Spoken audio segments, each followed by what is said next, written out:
July 1st was the self-imposed date by Israeli Prime Minister Benjamin Netanyahu's coalition government to begin implementing U.S. President Donald Trump's Middle East proposal. Netanyahu has remained quiet regarding his plans to annex this stretch of land in the Jordan Valley in the West Bank as international pressure mounts. Conquered by Israel in the 1967 war, this land is considered occupied by the prevailing international consensus. The plan is not cancelled.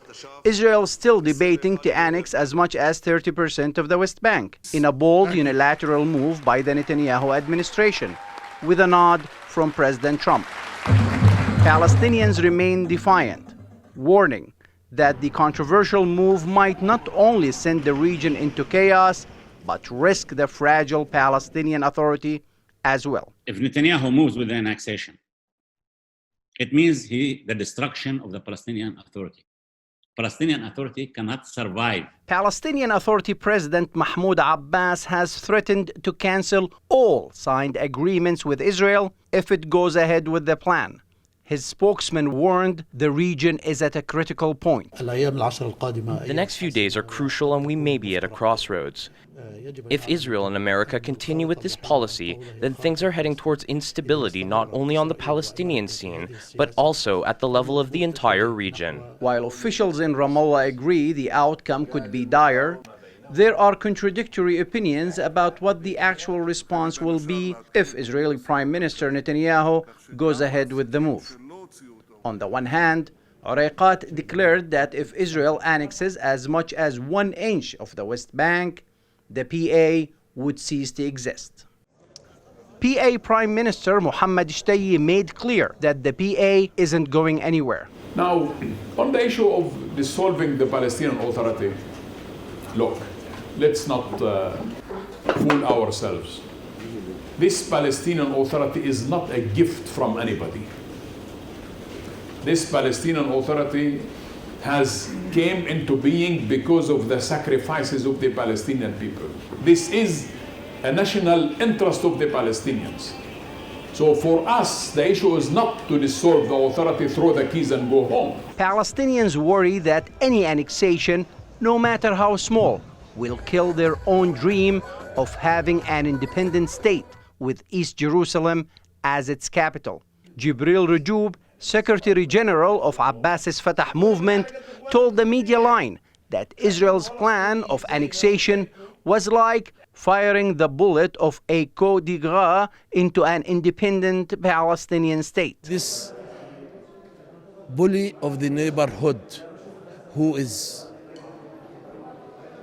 ignoring international legitimacy, violating everything, even not recognizing the very existence of the Palestinian people and their right in self-determination. Khalid al-Jindi, a senior fellow at Middle East Institute in Washington, does not believe the PA would dissolve itself if Israel goes ahead with annexation. I think it's not enough to simply say we're going to pull the plug on the Palestinian Authority. They have an obligation to tell the Palestinian people what their preparations are for the day after. He says the PA is facing a mounting financial deficit. The U.S. has cut off hundreds of millions of dollars in aid to the Palestinians, and wealthy Arab states and international donors aren't contributing to the PA treasury as much as they used to, leaving many to believe that the PA will fold. They've lost funding from, certainly from the United States. They've lost now the tax revenue transfers from Israel, and there's been a major decline in contributions from the Gulf Arabs and others. So they may not be able to survive. And perhaps that is what they are signaling, is that we're prepared to collapse, even if we don't do it by our own hands. Even if that's the case, we haven't heard what the day after is going to look like. We could get something like chaos. We could get a warlord situation. We could get a return to something like the village leagues that is promoted by the Israeli occupation to fill the vacuum.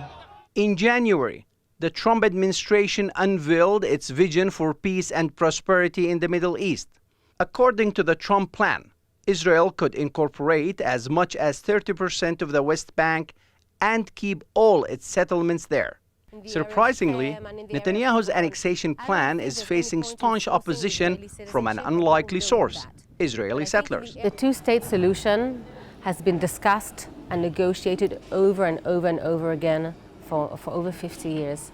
And the fact that the same type of plan has been rejected over and over just shows that it's just irrelevant for the people over here. Miri Maoz is a resident of the West Bank settlement of Psagot near Ramallah, a mere stone's throw away from Abbas's office. She says President Trump's Middle East vision will end religious Zionist ambitions for sovereignty over the entire West Bank.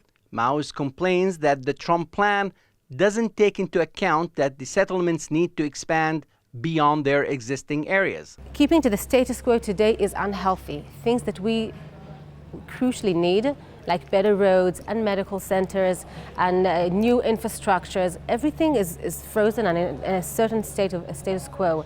And we have to understand that people are going to be continuing to live here, there's going to be growth. Netanyahu says any freeze in construction would also apply to the estimated 240,000 Palestinians living in Area C, which accounts for about 60% of the West Bank and is currently under full Israeli security and administrative control, as stipulated in the 1993 Oslo Accords. Yisrael Medad, who lives in the settlement of Shilo, north of Ramallah, is against statehood for the Palestinians, and he does not use the term annexation. It's not the term I would use. It's simply applying the law of Israel to areas of the former Jewish national home, internationally recognized by the League of Nations and then by the United Nations. To appease settlers and others in his right-wing political base, Netanyahu promised last month that his annexation plan will not mention Palestinian statehood. Nevertheless, there is division among traditional Netanyahu voters on the subject of annexation. Oded Revivi, mayor of the large Erekat settlement just to the south of Bethlehem in the West Bank, has embraced the Trump proposal, calling it a historic opportunity to establish sovereignty in the West Bank. They're doing a mistake. I'm not sure that we can ever get a better deal than what's being offered at the moment. Ultimately, Israel is awaiting a green light from the White House, which will determine whether and how much of the 1967 conquest will be annexed, despite U.S. Secretary of State Mike Pompeo's insistence that it's Israel's call. He told reporters that decisions about Israelis extending sovereignty to those places are decisions for the Israelis to make. These statements infuriate Palestinians. They made clear that for negotiations to resume, the U.S. cannot be the sole mediator. When Trump said no to Jerusalem, President Abbas said no to Trump and no to America. This is our national position. America alone at the table is not acceptable. We want the international community along with it. But if annexation is put off, it might be because of America's own domestic issues. It may very well be that Netanyahu and the rest of the kind of greater Israel crowd in Israel have decided that Trump's chances for re-election don't look so promising. So now is the time to strike. Now is the time to move on annexation rather than hold back. Israel is facing tremendous international pressure not to annex. European and United Nations officials all argue that annexing territory is a violation of international law and could harm Israel's international support. In an interview with the Media Line last month, Erekat harshly criticized the German foreign minister for not visiting Ramallah for a meeting with President Abbas. Heiko Maas met with Netanyahu and other top Israeli officials in Jerusalem. Erekat called the European position on annexation a double standard. I was expecting Mr. Haas to stand tall and say to the Israelis in the press conference, if you do the annexation, there'll be consequences.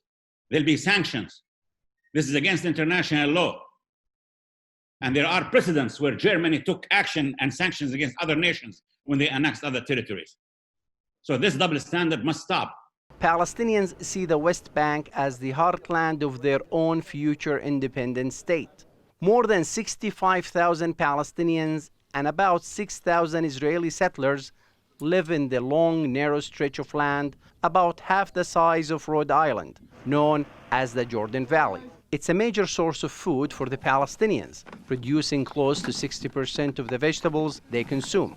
Ibrahim Sawafta, a farmer and member of Bardala Village Council in the northern Jordan Valley, claims that annexation has been ongoing since 1967. The application and control on the ground has been applied for decades in a systematic sequence carried out by the occupying power. Sawafta says that Palestinians living in the area are not allowed to build and cultivate.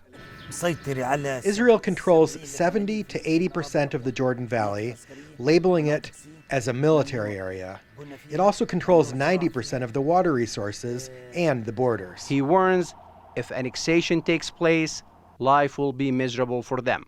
Sawafta accuses Israel of trying to push Palestinians out of the Jordan Valley. Israel's goal is to eliminate Palestinian presence in the Jordan Valley. The goal of the annexation plan is to uproot the Palestinians.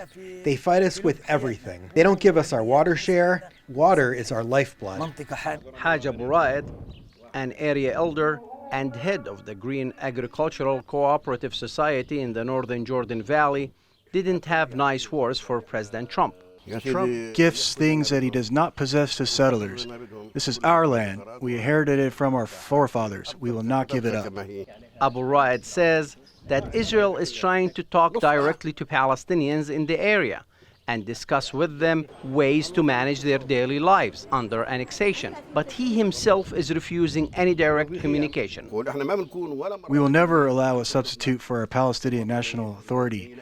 We are behind our authority, and we are not giving it up. Opposition to the annexation plan is also coming from the Arab world. The United Arab Emirates ambassador to Washington, Youssef Al-Otaibi, took the unprecedented step of writing an op-ed piece warning that Israel's annexation plan threatened normalization with Arab states, saying it's either annexation or normalization.